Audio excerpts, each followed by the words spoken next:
Salam sejahtera Malaysia, Tinjut Nadi Suara Rakyat bergema di channel ini. Terima kasih kerana terus bersama-sama dalam channel ini. Untuk mendapatkan berita terbaru setiap hari, sila tekan butang subscribe, like dan share. Malaysia kita punya, cinta Malaysiaku, kita jaga kita. Kita jumpa lagi, selamat.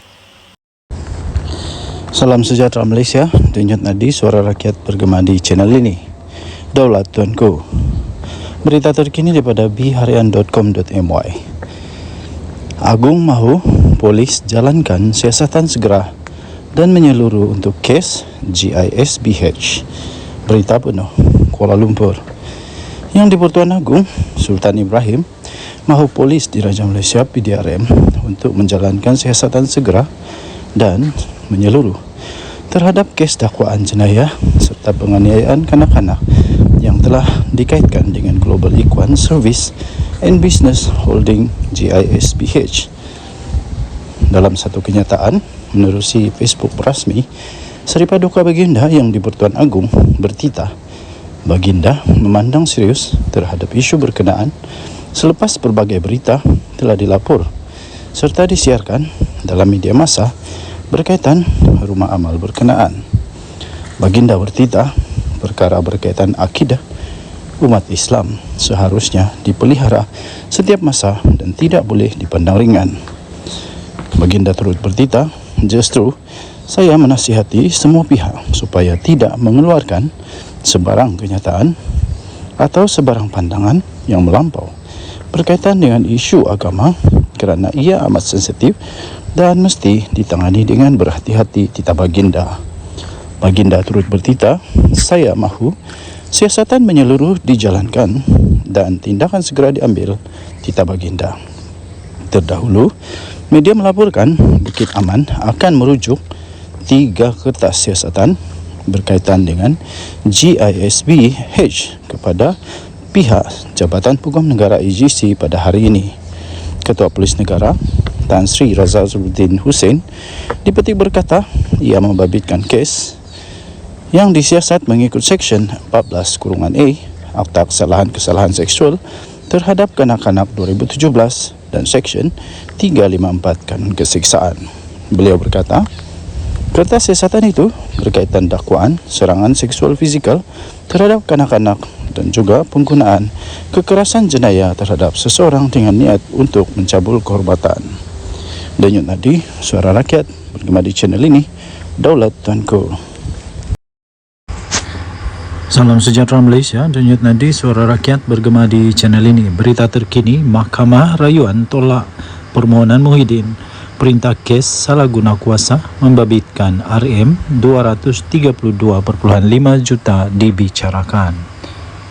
Berita penuh. Mahkamah Rayuan di sini pada hari ini telah menolak permohonan bekas Perdana Menteri Tan Sri Muhyiddin Yassin untuk menyemak keputusan mengembalikan 4 tuduhan salah guna kuasa membabitkan 232.5 juta yang dihadapinya. Keputusan itu dibuat oleh panel 5 hakim yang telah dipengerusikan oleh Datuk Aziza Nawawi bersama-sama dengan Datuk Ruzima Ghazali, Datuk Ahmad Zaid Ibrahim, Datuk Azman Abdullah dan Datuk Azhari Kamal Ramli. Ini bermaksud pengerusi Perikatan Nasional PN yang juga adalah Presiden Bersatu itu kekal berdepan dengan pertuduhan salah guna kuasa berkaitan dengan program pemerkasaan kontraktor Bumi Putra atau juga dikenali sebagai Jana Wibawa itu di Mahkamah Session di sini. Aziza berkata, panel lain Mahkamah Rayuan yang sebelum ini telah membuat keputusan mengembalikan tuduhan terhadap Muhyiddin Yassin 77 tahun itu mempunyai bidang kuasa seperti yang dikehendaki mengikut Seksyen 50(1) Akta Mahkamah Kehakiman 1964. Katanya sehubungan itu permohonan bagi semakan diketepikan, katanya. Terdahulu pada 15 Ogos pada tahun yang lalu, Mahkamah Tinggi Kuala Lumpur telah membebaskan Muhyiddin Yassin daripada 4 tuduhan menggunakan kedudukannya untuk rasuah sebanyak 232,5 juta bagi parti yang diterajuinya bersatu. Keputusan itu dibuat oleh Hakim Datuk Muhammad Jamil Hussein selepas membenarkan permohonan Muhyiddin Yassin membatalkan semua tuduhan atas hujah ia tidak mendedahkan kesalahan mengikut Seksyen 23/1 Akta Suruhanjaya Pencegahan Rasuah Malaysia SPRM. Pihak pendakwaan kemudiannya telah memfailkan rayuan di Mahkamah Rayuan dan pada 29 Februari yang lalu, Mahkamah berkenaan telah membenarkan permohonan dan mengarahkan kes itu dikembalikan ke Mahkamah Session untuk tindakan lanjut. Walau bagaimanapun, pada 27 Mac yang lalu, Muhyiddin Yassin telah mengemukakan permohonan semakan semula keputusan itu atas alasan ia tidak sah kerana dibuat tanpa bidang kuasa yang diperlukan mengikut Seksyen 50/1 Akta Mahkamah Kehakiman 1964. Beliau yang juga adalah ahli Parlimen Pagoh itu kali pertama telah didakwa di Mahkamah Session pada 10 Mac 2023 atas tuduhan menggunakan kedudukan untuk mendapatkan suapan 232,5 juta bagi pihak berkaitan projek jana wibawah daripada 3 syarikat iaitu Bukhari Equity Sdn Bhd, Nepturis Sdn Bhd dan Mamfor Sdn Bhd serta Datuk Azman Yusof. Selain 4 pertuduhan itu, Muhyiddin turut juga berdepan dengan 2 lagi pertuduhan menerima wang hasil daripada aktiviti haram AMLA berjumlah 195 juta daripada Bukhari Equity yang dimasukkan ke akaun CIMB Bank milik Bersatu. Beliau dituduh melakukan perbuatan itu di Pejabat Perdana Menteri Bangunan Perdana Putrajaya di antara 1 Mac tahun 2020 dan 20 Ogos tahun 2021 ketika menjadi Perdana Menteri. Sementara itu, Peguam Datuk Hisham Teh Poh Teh yang mewakili Muhyiddin pada sidang media kemudian memaklumkan pihaknya akan meneliti dan mengkaji peruntukan undang-undang berkaitan perkara berkenaan. Katanya, walaupun kecewa, kami menghormati keputusan mahkamah. Katanya, menambah pihaknya memerlukan masa untuk meneliti keputusan hari ini sebelum mengambil langkah-langkah selanjutnya. Katanya, lagi, mahkamah pada dasarnya bersetuju dengan kebanyakan hujahan kami, kecuali mahkamah pada hari ini bersetuju bidang kuasa Mahkamah Tinggi turut merangkumi semakan mahkamah. Oleh itu, satu undang-undang baru telah tercipta, katanya yang ditemui di perkarangan mahkamah selepas prosiding. Denyut nadi suara rakyat bergema di channel ini. Jangan lupa tekan butang subscribe, like dan share. Malaysia kita punya, cinta Malaysiaku, kita jaga kita. Bye-bye. Salam sejahtera Malaysia, denyut nadi suara rakyat bergema di channel ini. Terima kasih kerana terus bersama-sama dalam channel ini. Untuk mendapatkan berita terkini setiap hari, sila tekan butang subscribe, like dan share. Tekan juga tombol notifikasi untuk mendapatkan berita terbaru sepanjang tahun, sepanjang hari, sepanjang masa. Sekali lagi terima kasih diucapkan kepada anda semua. Denyut nadi suara rakyat bergema di channel ini. Kita jumpa. Salam sejahtera Malaysia, denyut nadi suara rakyat bergema di channel ini. Ini sudah disahkan pun, Muafakat Nasional bubar. Memanglah. Dan disahkan bahawa pembubaran ini disebabkan mereka sudah hilang kepercayaan kepada Anwar Musa, bos kepada Muafakat Nasional.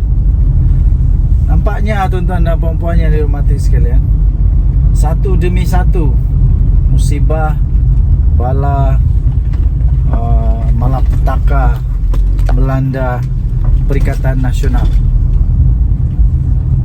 Terbaru ini, walaupun Muafakat Nasional bukanlah dalam Perikatan Nasional, tapi mereka adalah rakan yang mesra dengan Perikatan Nasional, di mana kalau saya tidak silap Anwar Musa sudah pun menjadi ahli kepada PAS.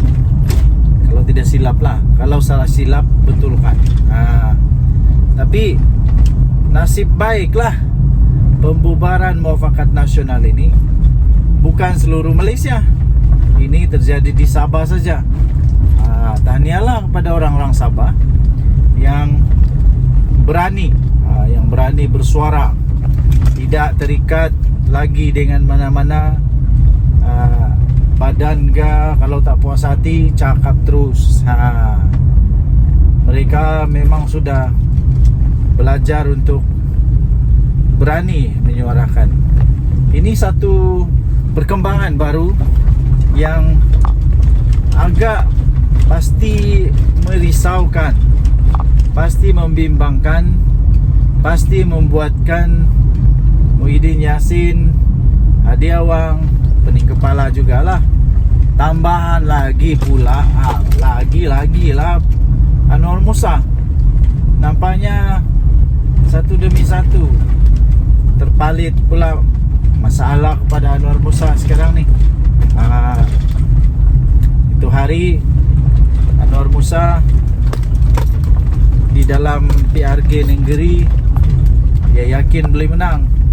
Last dia kata mungkin ada sedikit perubahan, ada sedikit penurunan kepada undi kerana ada 2,000 orang tak datang keluar mengundi. Disalahkan pula orang keluar mengundi, tidak keluar mengundi. Last apa yang terjadi ya tuan-tuan dan puan-puan? Bukan sedikit majoriti yang diperoleh oleh UMNO, tapi lebih 3,500 majoriti itu. Nampaknya Muafakat Nasional tidaklah memberi kekuatan kepada Perikatan Nasional yang sangat signifikan. Jadi adakah selepas ini lagi akan ada lagi tempat lain Muafakat Nasional yang bubar lagi? Adakah tempat lain juga akan terjangkit dengan jangkitan ini? Selalunya benda-benda begini ni ada virus ni. Selalunya ada virus. Selalunya bila satu bubar, yang satu pun dia nampak ada mulai berani. Jadi dia pun kita pun ikutlah bubar. Harap-harap tidaklah bubar lagi. Kalau bubar lagi, pening kepala habislah Perikatan Nasional. Pening kepala habislah Anwar Musa. Ini memang mengejutkan, tapi memang sebenarnya sudah pun diagak lah, boleh diramal sudah sebenarnya benda ni bakal berlaku. Kerana Muafakat Nasional di bawah Anwar Musa memang bukan satu perkara yang kukuh, bukan satu perkara yang kukuh, tapi ini hasil daripada perpecahan di antara PAS dengan UMNO. Akhirnya mungkin Anwar Musa rasa sayang untuk membiarkan, jadi dia pun selamatkanlah, menjadilah NGO Muafakat Nasional. Dan ahli-ahli dalam Muafakat Nasional pula, orang-orang besar dia, kalau saya tak silap, adalah orang-orang yang serpihan dibuang daripada parti. Suraida Kamarudin sudah senyap sekarang ni. Apa kabar dia saya pun tidak tahulah. Okey, so itulah yang terjadi sekarang. Muafakat Nasional Sabah bubar. Saya sertakan juga sisipan bagi kamu. Ini sisipan dia. Muafakat Nasional Sabah bubar kerana hilang kepercayaan kepada Anwar Musa. Entah kenapa diorang hilang kepercayaan, saya pun tak pasti. Adakah Muafakat Nasional Sabah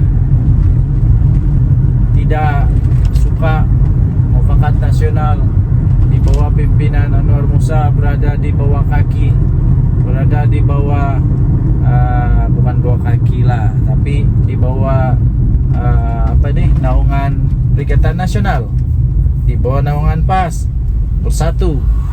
Tidak pasti. Kita tidak pasti, tapi yang pasti sudah dibubar lah. Okey, so tinggalkan komen anda, apa pendapat anda tentang perkara ini.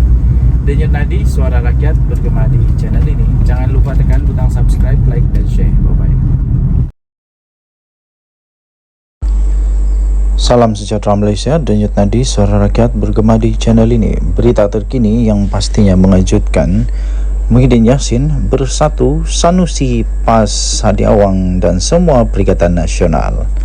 Berita ini daripada biharian.com.my 29 Ogos 2024. Laporan terhadap Muhyiddin Yassin dibuat Istana Pahang, kata Perdana Menteri Datuk Seri Anwar Ibrahim. Berita penuh, Kuala Lumpur. Datuk Seri Anwar Ibrahim menegaskan laporan polis terhadap pengerusi Perikatan Nasional pengerusi PN iaitu Tan Sri Mahyadin Mat Yassin atau Muhyiddin Yassin telah dibuat oleh Istana Pahang. Perdana Menteri berkata beliau mengarahkan menteri-menteri supaya untuk menyerahkan perkara berkenaan kepada pihak polis.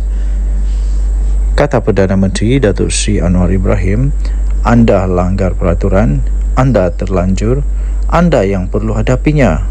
Jangan gunakan ini sebagai alat politik, kata Perdana Menteri Datuk Seri Anwar Ibrahim.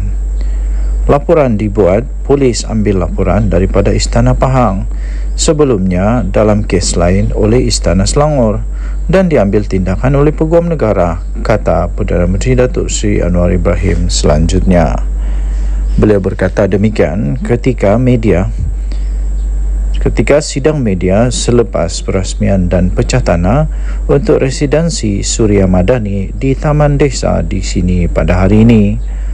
Terdahulu, Majlis Pimpinan Tertinggi atau MPT Bersatu telah menyuarakan sokongan kepada Mahyadin Mat Yassin dan menyifatkan pendakwaan terhadap Presiden Bersatu itu yang juga adalah pengerusi bagi Perikatan Nasional sebagai kononnya bermotifkan politik, terpilih dan berniat jahat terhadap gabungan Perikatan Nasional dan kepimpinannya. Pada Selasa yang lalu, Muhyiddin Yassin sebelum ini mengaku tidak bersalah dan minta untuk dibicarakan untuk atas pertuduhan menghasut mengikut Seksyen 4-1 Akta Hasutan. Berhubung dengan satu ucapannya beberapa minggu sebelum itu di Felda Perasu di Kelantan pada 14 Ogos lalu menjelang pilihan raya kecil PRK Dewan Undangan Negeri Dun Negeri. Dalam ucapan berkenaan, Tan Sri Mahyadin Mat Yassin mendakwa yang di-Pertuan Agong sebelum ini tidak memanggilnya untuk membentuk kerajaan selepas pilihan raya umum yang lalu, walaupun kononnya beliau telah mendapat 115 ahli parlimen. Terdahulu, Polis Diraja Malaysia PDRM menerima sebanyak 30 laporan berhubung ucapan Mahyadin Mat Yassin yang didakwa telah menyentuh isu agama, raja dan kaum 3R. Ketua Polis Negara Tan Sri Zara Zaruddin Hussein berkata siasatan ke atas pengerusi PN itu dibuat mengikut Seksyen 4-1 Akta Hasutan, Seksyen 233 Akta Komunikasi dan Multimedia 1998 dan Seksyen 504 Kanun Keseksaan. Ketika memberi keterangan, Mahyadin Yassin menyerahkan beberapa dokumen kepada polis, antaranya surat daripada yang di-Pertuan Dewan Rakyat bertarikh 20 November 2022 yang mengandungi titah perintah yang di-Pertuan Agong ke-16 meminta ahli Dewan Rakyat yang mendapat sokongan majoriti untuk menjadi Perdana Menteri. Sekian berita, denyut nadi suara rakyat bergema di channel ini. Jangan lupa tekan butang subscribe, like dan share. Malaysia kita punya, cintai Malaysia ku, kita jaga kita. Kita jumpa lagi, bye-bye. Salam sejahtera Malaysia. Denyut nadi suara rakyat bergema di channel ini. Tuan-tuan dan puan-puan yang dihormati sekalian, satu yang cukup rileks berada di kampung. Hidup slow. Saya selalu kamu nampak video saya tu, saya di KK tau. Saya di KK kerana sedang sambung belajar. Kita sambung sampai doktor, sampai PhD kalau dapat lah kan. Kalau lulus lah kita mau ambil sampai PhD. Alang-alang belajar kan. biar sampai ke puncak paling tinggi, begitulah, itu impian lah kan. Jadi bagi anda yang masih lagi ingin belajar walaupun sudah tua, teruskan belajar, teruskan belajar ya. Oke, tuan-tuan dan puan-puan yang dihormati sekalian, belajar tinggi-tinggi pun kalau tidak ada integriti susah juga. Belajar tinggi-tinggi pun kalau tiada integriti pun tiada guna. Apalagi kalau jadi menantu kepada orang-orang yang besar, sampai Perdana Menteri, kita punya mentua, tapi tiada integriti pun susah juga tau. Apa cerita dengan menantu Muhyiddin Yassin? Orang selalu kata begini tau, berani kerana benar, takut kerana salah, bertahan melawan kerana benar, lari kerana memang takut lah, takut kena gari. Yang saya heran nih, kenapa Muhyiddin Yassin tidak dapat pujuk anak menantu dia nih untuk balik ke Malaysia? Kan Muhyiddin Yassin bekas Perdana Menteri, sepatutnya dia memang kuat lah untuk pujuk dia punya menantu. Bukan apa, saya rasa rasanya sajalah. Kan Muhyiddin Yassin punya menantu tu tidak bersalah. Dia cakap dia tidak bersalah. Jadi dia kena buktikan lah. Bukan apa, dia kena buktikan bahwa dia tidak bersalah. Saya yakin dia tidak bersalah. Saya yakin dia tidak bersalah. Tapi dia kena balik lah Malaysia untuk nyatakan dia tidak bersalah. Janganlah malukan mentua kamu tu. Aduh, janganlah malukan mentua kamu sehingga kamu bertapuk, bersembunyi. Takkanlah mau tunggu Muhyiddin Yassin jadi Perdana Menteri baru balik Malaysia lagi. Yang paling kesian, takkanlah biarkan saja isteri, anak-anak dekat Malaysia, tinggalkan begitu saja. Lepas tu yang satu lagi, kalau kamu tidak balik Malaysia, ini menjejaskan peluang mentua kamu Muhyiddin Yassin untuk jadi Perdana Menteri semula, kerana orang tak percaya dia. Tapi kalau kamu balik, kamu dapat jernihkan keadaan. Lawan, tetap lawan. Jangan takut, lawan. Kalau kamu balik, kamu lawan, kamu buktikan kamu tidak bersalah, kamu buktikan bahawa kamu benar-benar bersih. Ini dapat memberi peluang kepada Muhyiddin untuk jadi bakal Perdana Menteri ke 112.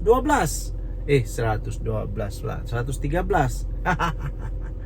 Okey, jadi apa yang saya ingin sampaikan ialah integriti itu penting ya. Tidak kiralah kita siapa, pangkat besar manapun, integriti itu penting.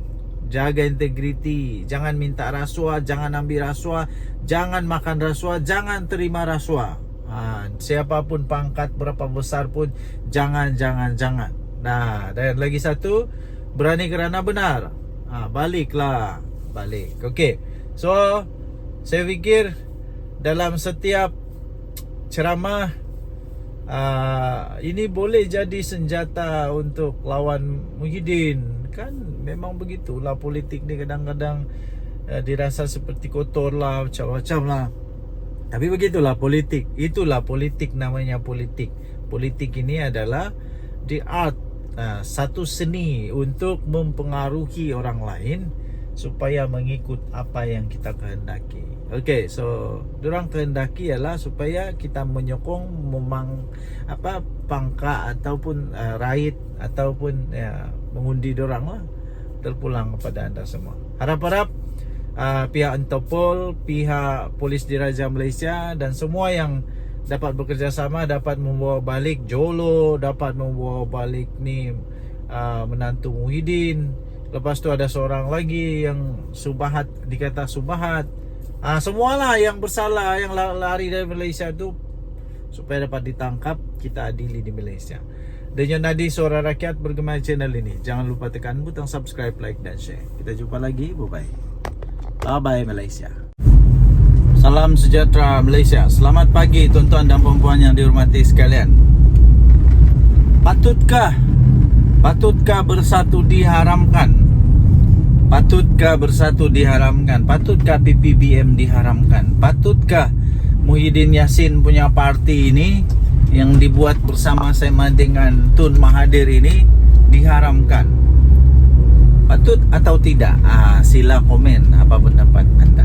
Okey, baik. Tuan-tuan dan puan yang dihormati sekalian, baru-baru ini UMNO siswa, kalau saya tidak silap, mereka telah menggesa ataupun meminta atau memberikan pendapat lah agaknya ya, pendapat bahawa bersatu perlu diharamkan ataupun ya diharamkan lah, bersatu perlu dibatalkan.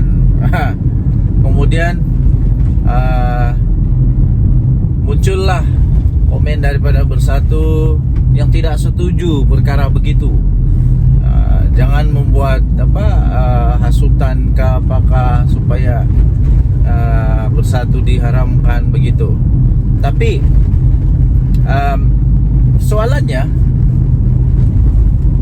kalaupun tidak ada tindakan ataupun campur tangan daripada mana-mana pihak, yang saya pasti tidak adalah untuk mengharamkan bersatu. Tapi silap-silap sebenarnya, silap-silap gaya bersatu ni boleh terharam dengan sendirinya. Kenapa? Sebab baru-baru ini saya ada baca juga artikel tau. Saya ada baca juga artikel bahawa bersatu mungkin dalam bahaya besar, dan berisiko untuk diharamkan oleh ROS sekiranya didapati wang jana wibawa yang Muhyiddin telah didakwa itu didapati memang dimasukkan secara salah. Kalau dimasukkan secara salah di dalam akaun Parti Bersatu dan didapati pula Muhyiddin Yassin bersalah kerana menyalahguna kuasa, dan kalau didapati bersalah, duit itu disalahguna, disalah pakai, disalah transfer ke dalam Parti Bersatu, dan Bersatu pula kalau didapati oleh mahkamah Bersatu telah menggunakan wang yang haram, wang yang tak betul, Bersatu boleh diharamkan. Ada risiko untuk diharamkan. Jadi itu yang pertama. Kedua, ada perlembagaan Bersatu yang saya ada baca artikel ini juga dalam berita-berita arus perdana. Anda boleh cari ya dalam Google sendiri, bahawa ada satu artikel dalam perlembagaan Bersatu yang dikatakan belum pun diluluskan, tapi sudah dibuat. Kalau saya tidak silap tentang keahlian tentang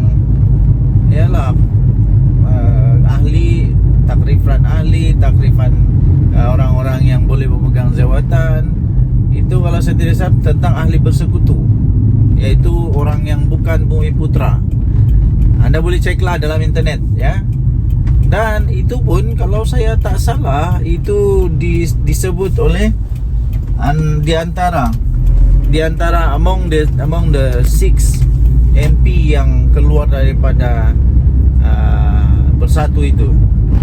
Mereka kata mereka mempersoalkan tentang perkara itu. Jadi kalau benda ni betul-betul didapati bersalah, kalau didapati betul-betul bersalah, mau tidak mau diharamkan juga Bersatu. Mau tidak mau boleh juga dibatalkan Bersatu. Jadi sekali lagi persoalan utama dia, anda silalah jawab, tinggalkan komen anda. Adakah Bersatu perlu untuk diharamkan? Ini belum kita cakap lagi Muhyiddin Yassin yang telah didakwa kerana dakwaan menghasut terhadap yang di Pertuan Agong. Menghasut terhadap yang di Pertuan Agong. Ini kita belum lagi cakap tentang dia punya ahli-ahli, berapa ramai yang sekarang ini dalam masalah kerana jana wibawa. Ini belum lagi masuk menantu Muhyiddin Yassin. Okey, so tinggalkan komen anda, denyut nadi suara rakyat bergema di channel ini. Jangan lupa tekan butang subscribe, like dan share. Malaysia kita punya, cinta. Salam sejahtera Malaysia, denyut nadi suara rakyat bergema di channel ini. Perdana Menteri Datuk Seri Anwar Ibrahim, baguslah letak jawatan. Oh, itu soalan yang bagus. Adakah anda setuju dengan pernyataan itu? Patutkah Perdana Menteri Datuk Seri Anwar Ibrahim letak jawatan? Wow, anda boleh typekan komen anda. Okey, bagi saya secara peribadi, saya tidak setuju. Saya tidak setuju Datuk Seri Anwar Ibrahim letak jawatan sebagai Perdana Menteri. Ada beberapa sebab mengapa saya tidak setuju. Tapi sebelum itu, saya ingin beritahu bahawa saya bukan orang Madani kah, PKR kah, Pakatan Harapan kah, DAP kah, UMNO kah, bukan. Saya bukan ditaja, tidak pernah ditaja. Kalau saya pernah ditaja, woi kaya saya ni. Tapi malangnya saya tidak pernah ditaja oleh mana-mana. Cuma saya suka untuk menyatakan kebenaran. Okey, sebab yang pertama kenapa saya tidak setuju Datuk Seri Anwar Ibrahim letak jawatan. Pertama ialah kerana tidak ada orang yang saya nampak yang layak untuk tukar dia untuk setakat ini. Semua calon-calon PM daripada Pakatan Harapan BNK, daripada Pembangkang Perikatan Nasional kah, daripada Bebas kah, semua calon-calon yang mereka nyatakan itu pada pendapat saya belum layak, belum ada credibility, belum ada aura, belum ada pengalaman untuk mentadbir negara Malaysia. Takkanlah Muhyiddin Yassin jadi Perdana Menteri lagi. Takkanlah dia awang pula. Aduh. Takkanlah Sanusi. Takkanlah Azmin Ali. Saya tidak nampak mereka boleh tukar Perdana Menteri sekarang, Datuk Seri Anwar Ibrahim. Saya tidak nampak mereka boleh tukar dia. Ya. Satu-satunya yang paling hampir yang saya rasa belum lagi diketahui ialah Dr. Sam, Menteri Besar Terengganu. Walaupun begitu, beliau belum pernah ada pengalaman di persekutuan. Kerana itu, pada pendapat saya, beliau belum lagi boleh jadi Perdana Menteri. Beliau belum ada pengalaman di persekutuan. Sekurang-kurangnya beliau mestilah pernah mengemudi negara, at least jadilah timbalan Menteri Kewangan kah, at least pernahlah jadi Menteri Pendidikan kah, at least pernahlah jadi timbalan Menteri yang berkenaan. Tapi dia tidak pernah menjadi menteri atau timbalan Menteri Persekutuan. Jadi bagi saya belum ada, belum ya. Okey, itu yang pertama. Yang kedua, kerana saya nampak sendiri tahu dengan mata saya sendiri kemarin ni terjadi. Dan satu lagi kemarin dulu. Saya berurusan di satu pejabat dan saya dapati perkembangan terkini pejabat kerajaan luar biasa tahu. Luar biasa. Ini hasil daripada inisiatif, ketangkasan, ketegasan dan kompromian yang berlaku di dalam kerajaan sekarang yang mahu supaya pentadbiran awam dihormati, supaya kaki tangan awam dihormati yang sepatutnya, ya, yang sepatutnya. Okey, yang pertama berlaku ialah di satu pejabat persekutuan. Apa yang terjadi tahu? Woi, dorang punya kerja efisien sekarang. Semua kaunter ada orang, semua masa tepat, segala-gala tepat. Ini belum pernah berlaku tahu sebelum ini. Belum pernah berlaku dalam pengalaman saya, belum pernah berlaku. Yang betul-betul efisien. Kerjanya bagus, cara mengurus pelanggan bagus. Inilah yang dibawa oleh Perdana Menteri. Adakah Perdana Menteri selepas dia kah, sebelum dia kah yang ada begini? Tidak pasti ada atau tidak. Okey, nah next. Okey, seterusnya tuan-tuan dan puan-puan yang dihormati sekalian, itu di pejabat persekutuan. Ada sekali lagi saya nampak di pejabat negeri pula. Yang tadi tu persekutuan, yang ini negeri. Jadi bagaimana pula dengan cerita ini? Ini jadi kemarin. Ini berlaku kemarin. Ketika saya berurusan, tiba-tiba saya dengar nih tahu. Dia kata begini, hati-hati. Ini tak boleh buat sebab ini akan SPRM siasat. Ini tak boleh buat, ini dikira salah guna. Salah guna wang, salah guna pangkat, salah guna kuasa. Saya terkejut tau. Wuih, sekarang ini orang sudah mulai takut buat rasuah padan muka. Yang cakap tuh bukan pegawai kerajaan. Ini orang-orang biasa. Ini orang biasa, rakyat biasa yang berurusan di pejabat itu. Saya ucapkan tahniahlah kepada kerajaan sekarang yang berjaya mengekang rasuah ini. Bayangkan kalau orang-orang kampung pun berani cakap begitu, maknanya penekanan utama kerajaan sekarang yaitu membenteras rasuah sudah sampai ke akar umbi. Sudah sampai ke akar umbi, telah berjaya. Adakah Perdana Menteri sebelum ini yang berjaya buat macam Datuk Seri Anwar buat? Tidak ada. Waktu Najib Razak, tidak ada. Balik-balik dengar, oh ini susah mau buat urusan, perlu ada itu, perlu ada ini, macam begitulah. Tapi saya rasa itu sudah berlalu. Zaman siapa? Zaman Jana Wibawa, abah kau? Kita sudah tahu lah. Sudah tahu. Waktu zaman Najib 1MDB, waktu zaman abah kau Jana Wibawa, sekarang sedang disiasat. Harap-harap tiada lah. Harap-harap tiada lah. Dan mungkin tiada kot. Sebab kalau ada, alamak, nanti ada jadi Perdana Menteri kedua masuk penjara. Zaman siapa lagi? Zaman Mahathir? Kamu sendirilah tahu. Saya pun tidak tahu. Sebab waktu itu saya masih beringus-ingus. Jadi saya tidak tahu. Tapi yang saya tahu, saya bagi tahu. Ada bukti di depan mata. Saya sendiri nampak, saya sendiri dengar, saya sendiri rasa kagum. Wow, saya kata ini betul-betul kerajaan hebat, madani. Tidak ada lagi rasuah. Semua dibuat dengan betul. Okey. So apa lagi yang saya rasa kenapa Datuk Seri Anwar Ibrahim tidak patut ditukar, tidak patut letak jawatan, kerana sekarang ini ekonomi negara Malaysia dalam keadaan yang luar biasa hebatnya. Ramai orang kata tak hebat, itu ini. Kamu tidak tahu betapa teruknya dulu ekonomi kita ketika Datuk Seri Anwar Ibrahim ambil alih.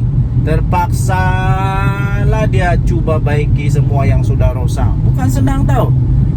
Kata kos sara hidup makin tinggi. Seluruh dunia sama, cik. Pakcik seluruh dunia sama.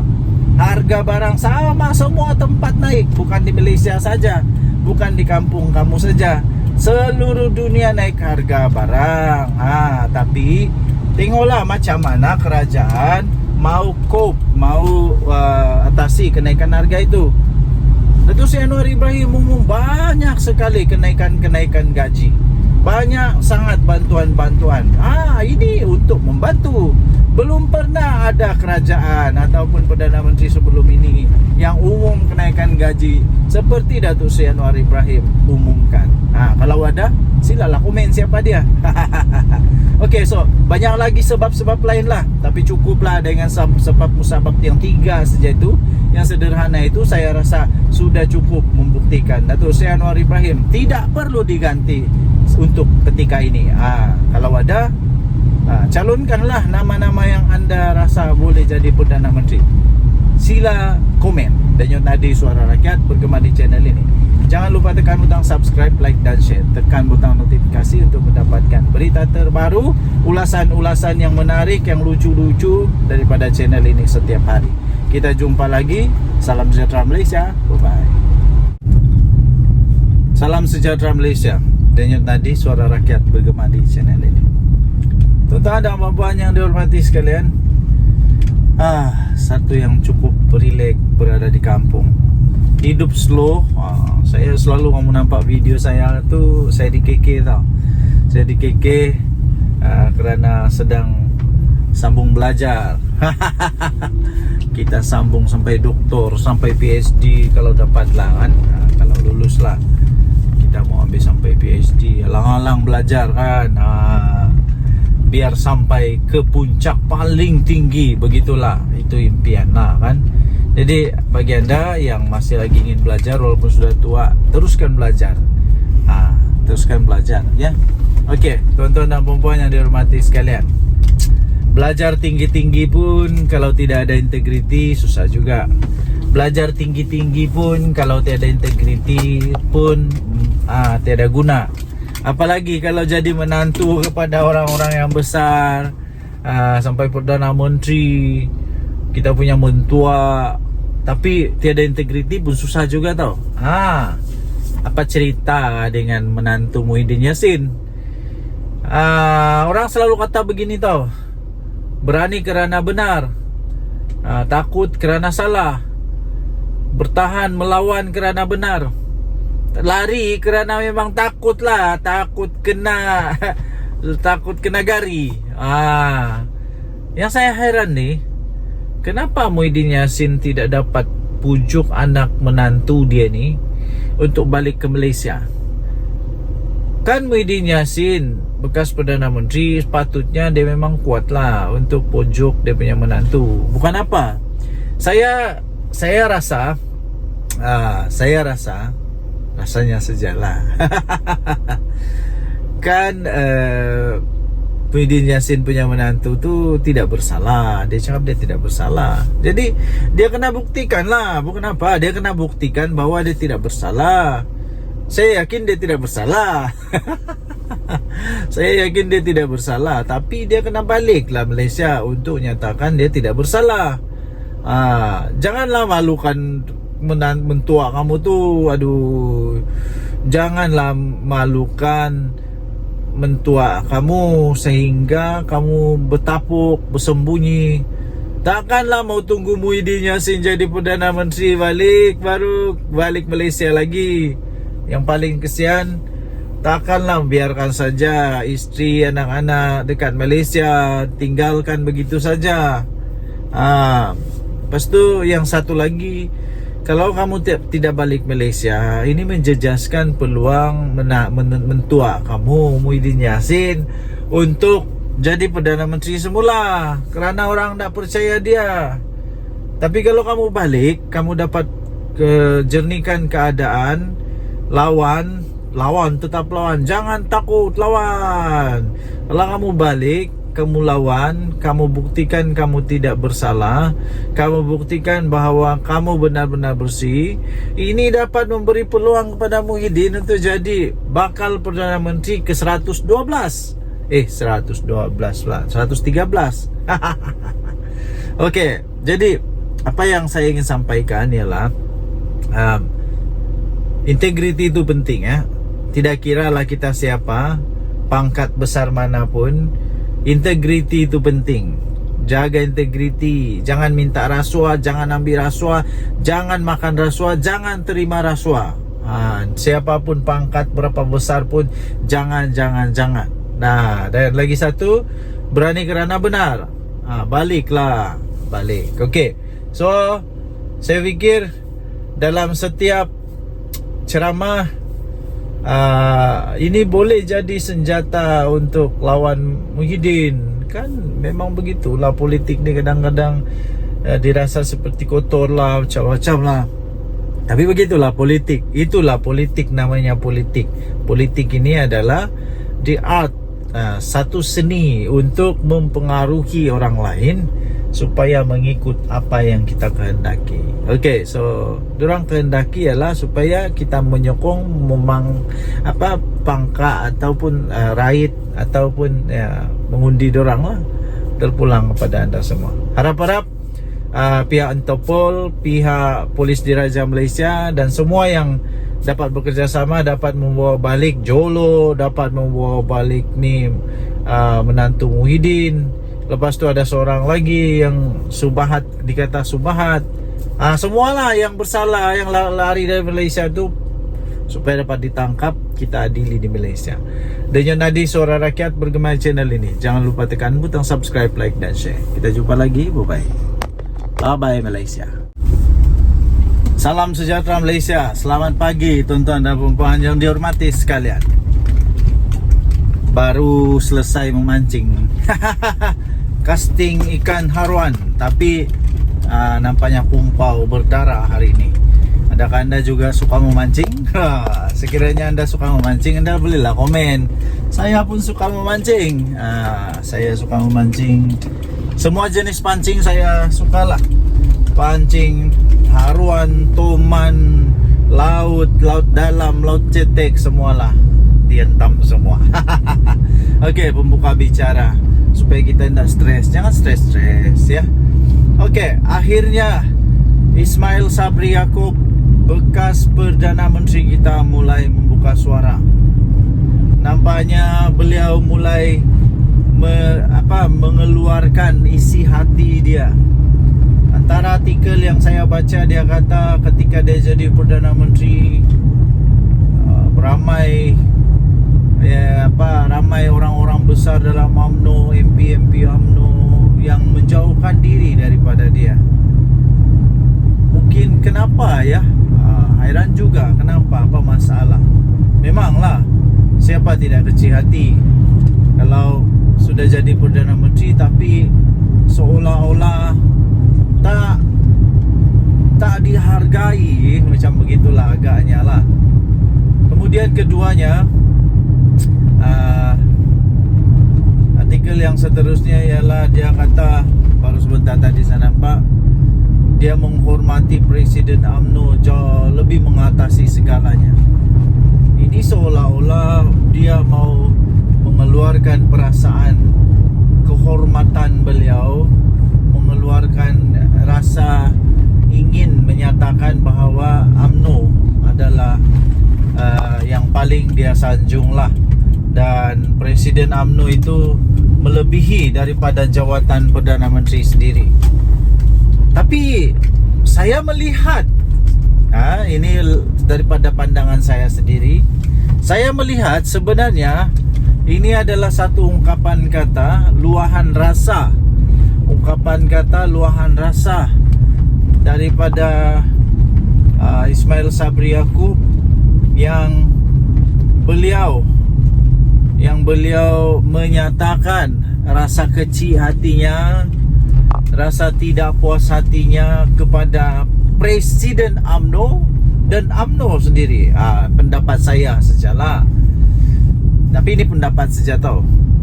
Adakah ini menunjukkan bahawa sebenarnya Datuk Seri Ismail Sabri Yaakob, bekas Perdana Menteri kita, sebenarnya sudah lama menyimpan hati rasa sedih dan tidak berpuas hati? Adakah ini, anda boleh komen lah, anda boleh komen, adakah ini adalah tanda-tanda bahawa ya memang benar ada lagi MP daripada UMNO yang akan join bersatu, yang akan keluar daripada UMNO? Adakah itu tanda dia bahawa Datuk Seri Ismail Sabri Yaakob bakal keluar dari UMNO? Wow, ini kalau betul habis bahaya ni. Saya percaya Datuk Seri Ismail Sabri Yaakob ada supporter-supporter dia di belakang dia, ada penyokong-penyokong dia di dalam dia. Kan pernah dia jadi Perdana Menteri. Jadi kalau dia keluar UMNO, memang satu benda yang amat besar lah. Memang satu perkara yang memang dahsyat bakal berlaku. Okay, so yang seterusnya ialah kalau beliau betul-betul sudah nekat untuk berkeluar daripada UMNO, adakah tiba-tiba pula dia buat kejutan, tiba-tiba pula dia buat parti baru lagi? Ini lagi kejutan lah. Tapi itu semua spekulasi ya. Okey, tuan-tuan dan puan-puan, semua yang saya sebut tadi itu hanya spekulasi semata-mata, dan saya fikir itu tidak akan berlaku. Cuma saja memang sudah berlaku bahawa dia memang mengatakan dia hairan, dia rasa kecil hati rasanya. Saya agak-agak dia rasa kecil hati apabila dia kata dia hairan kenapa waktu dia jadi Perdana Menteri ramai yang menjauhkan diri daripada dia. Kemudian apalagi dia pun rasa heran juga kenapa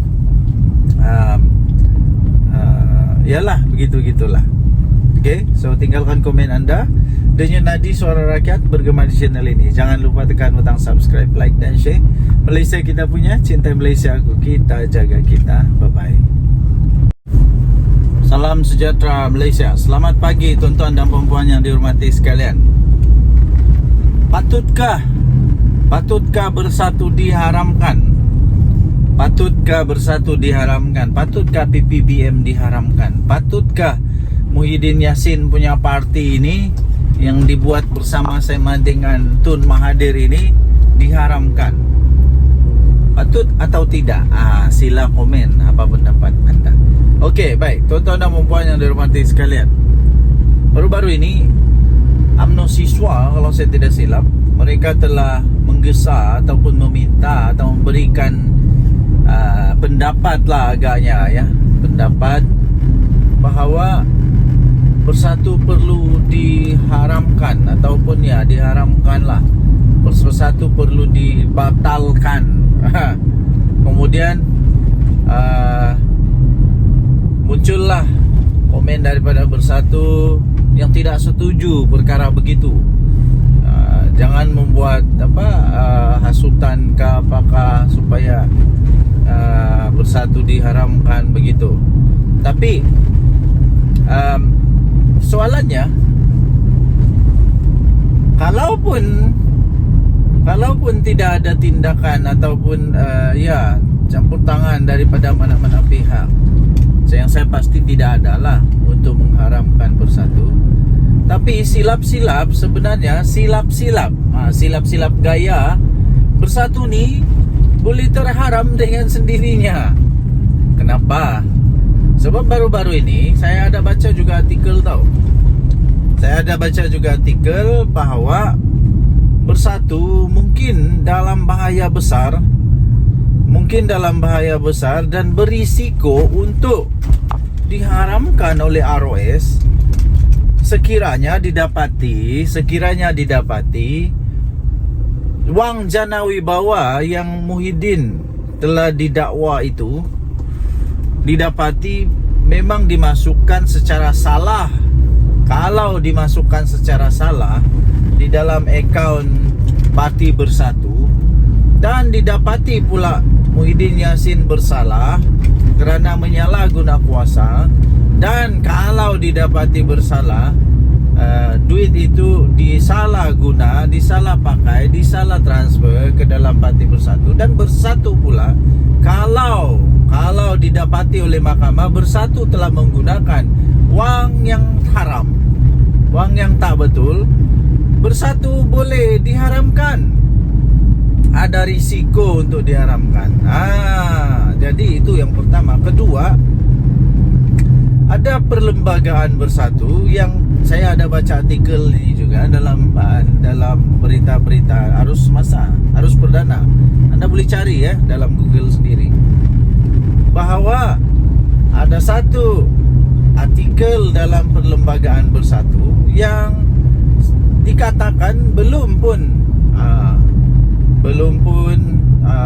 diluluskan, tapi sudah dibuat. Kalau saya tidak silap tentang keahlian tentang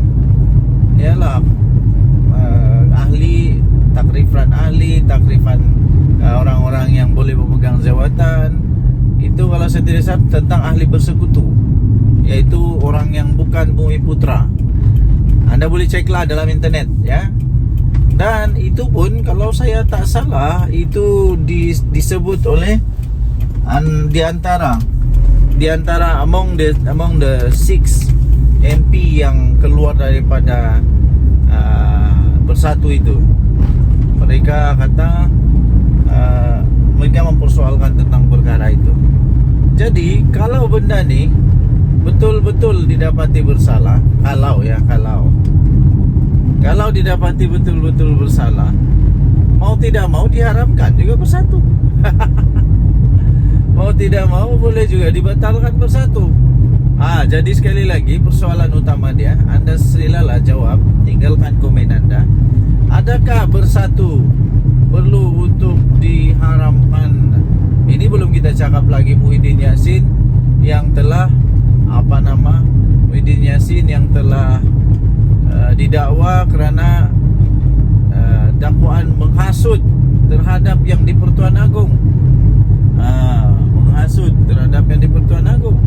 Ini kita belum lagi cakap tentang dia punya ahli-ahli, berapa ramai yang sekarang ini dalam masalah kerana jana wibawa. Ini belum lagi masuk menantu Muhyiddin Yassin. Okey, so tinggalkan komen anda, denyut nadi suara rakyat bergema di channel ini. Jangan lupa tekan butang subscribe, like dan share. Malaysia kita punya, cinta. Salam sejahtera Malaysia. Denyut nadi suara rakyat bergema di channel ini. Selamat pagi tuan-tuan dan puan yang dihormati sekalian. Apa kabar anda pada hari ini? Saya amat gembira. Berita paling gembira bagi saya apabila saya mampu untuk hantar anak-anak pergi sekolah. Satu kegembiraan yang paling besar bagi ibu bapa bila dapat hantar anak ke sekolah. Bagaimana pula dengan anda? Semoga hari ini dipenuhi dengan kegembiraan, kebahagiaan, semua sihat, anak-anak sihat, suami isteri sihat, semua sihatlah. Okey. Jadi apa berita hari ini? Antara berita yang paling menarik, paling trending, paling hot, paling sohor sekarang ini ialah tentang saman menyaman lah. Apalagi di mana Mahathir saman Zahid Hamidi. Zahid Hamidi mempertahankan diri. Ini tentang nama panggilan nama ataupun gelar ataupun yang telah dikatakan oleh Mahathir bahawa itu fitnah. Jadi nampak gaya saja ya. Nampak gayanya Tun Mahathir yang walaupun tinggal 1 tahun lagi umur dia, 100 tahun sudah, otaknya masih geliga, hebatnya masih hebat dan ingatannya masih kuat.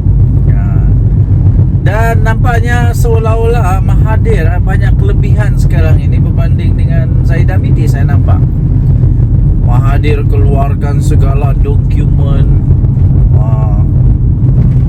macam-macam lah dokumen dia keluarkan, hujah-hujahan yang dia keluarkan.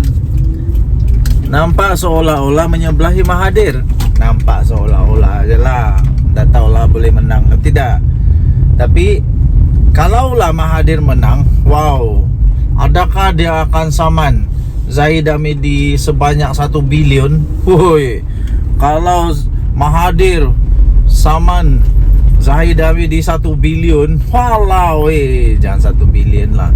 Kalau dia saman 100 juta pun, yo kaya tu, kaya. Jadi inilah saya duk balik kata, saya balik cakap sudah. Politik, hentikanlah memfitnah, hentikanlah menabur kebencian, apalagi menabur hasutan, fitnah semua. Bila sudah kena, marah. Belum kena, elaklah daripada kena. Ini tidak. Sanggup tabur fitnah, sanggup tabur ini untuk semata-mata mau menang. Akhirnya kalau kalah, sudahlah kalah, kena saman lagi beratus juta ringgit, habislah. Ini kali ini ini memang Mahathir betul-betul marah nih, meradang betul Mahathir ini. Saya rasa memang betul-betul Mahathir marah habis nih. Kalaulah dia saman Zahid Hamidi sampai 1 bilion, mana mau cari Zahid Hamidi, mana mau cari duit sampai 1 bilion. Zahid Hamidi mana mau cari duit sampai 1 bilion. Habislah kali ini. Okey, kita sudah sampai. Kasih turun anak dulu dari pergi sekolah. Okey.